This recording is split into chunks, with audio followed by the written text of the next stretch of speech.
ঝিনাইদহ ৩ জুলাই বিদেশি আধিপত্যবাদী শাসকগোষ্ঠীর শক্তির কাছে রাষ্ট্রত্ব লিখে দিয়ে শেখ হাসিনা পুতুলের মতো বসে আছেন।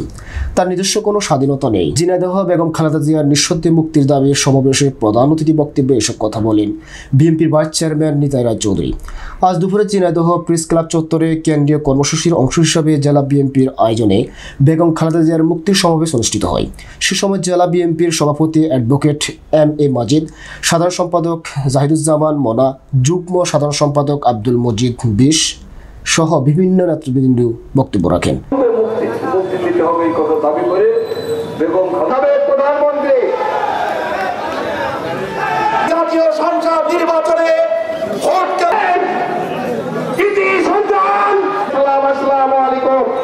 নিতাই রায়চৌধুরী আরও বলেন, এখন আর আমরা মুক্তির স্বাধীন দেশের মতো চলতে পারছি না এবং দেশের ভয়াবহ পরিস্থিতি। এই শেখ হাসিনা ও তার মন্ত্রিসভা সবগুলোই হচ্ছে লুটেরা ও দুর্নীতিবাজ। প্রধানমন্ত্রীকে 40 জনের সর্দারিনী ও আলিবাবা 40 চোর বলেও আখ্যায়িত করেন তিনি। সমাবেশে তিনি বেগম খালেদা জিয়ার নিঃসন্দেহে মুক্তির দাবি করেন। সেই সাথে আগামী সকল আন্দোলন সংগ্রামে ঐক্যবদ্ধ থাকারও আহ্বান জানান বক্তারা।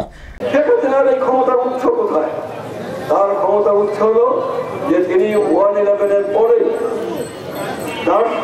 লিখে দিয়ে বিদেশি আধিপত্যবাদী শাসক গোষ্ঠীর শক্তি তাদের কাছে দাসখত লিখে দিয়ে শেখ হাসিনা এখন আধিপত্যবাদী শক্তি পদগ্রহণ করছে, তাদের চরণ চুম্বন করছে এবং তাদের পদগ্রহণ করে সেখানে পুতুলের মতো বসে আছে।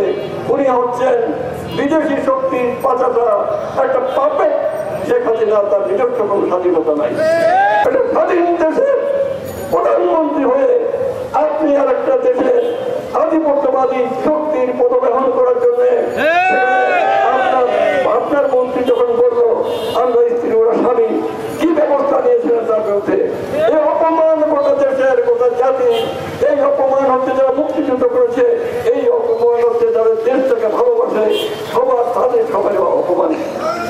আমাদের প্রিয় মাতৃভূমির স্বাধীনতা, আমাদের সার্বভৌমত্ব, আমাদের জাতীয় মুক্তি, কারণ আমরা এখন আর মুক্ত স্বাধীন দেশের মতো আমরা তুলতে পারছি না, কারণ দেশের ভয়াবহ পরিস্থিতি।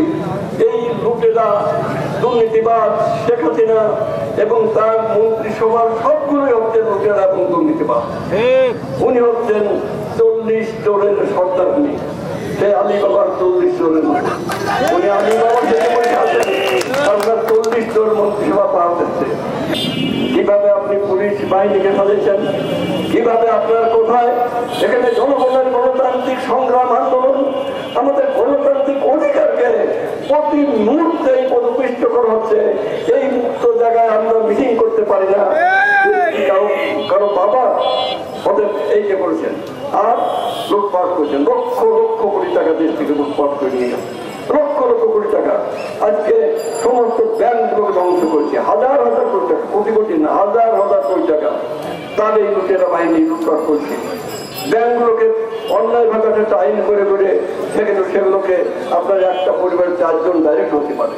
আপনার এখান থেকে ব্যাংকের টাকাগুলোকে লুটপাট করে নিয়ে যাওয়া হয়েছে। এখানে শেয়ার বাজার বারবার লুটপাট করছে, অর্থনীতির মেরুদণ্ড ভেঙে দিচ্ছে। অতএব আজকে দেশের এই স্বাধীনতা, দেশের সার্বভৌমত্ব, দেশটাকে যদি রক্ষা করতে হয়, কারণ দেশটা তলিয়ে যাচ্ছে, অতলান্তিক সমুদ্রে চলে যাচ্ছে, ক্রমাগত অনবরত এই দেশ গভীর খাদে পড়ে যাচ্ছে। এর থেকে আমাদেরকে রক্ষা করতে হবে। আমরা দেশ, আমাদের জাতি, আমাদের জনগণ, আমাদের সেই জন্য লড়াই করতে হবে। এবং লড়াই মূল শক্তি হচ্ছে দেশের যুব সমাজ, যাদের বয়স হচ্ছে 15 বছর বয়স থেকে 30 বছর পর্যন্ত, 30, 32, 35, তারাই হচ্ছে মূল চালিকা শক্তি।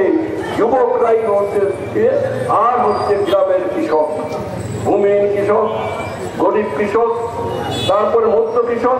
অতএব যাদের হারানোর ভয় নাই এই কৃষক সমাজে, এই দেশের 90% লোক হচ্ছে কৃষক।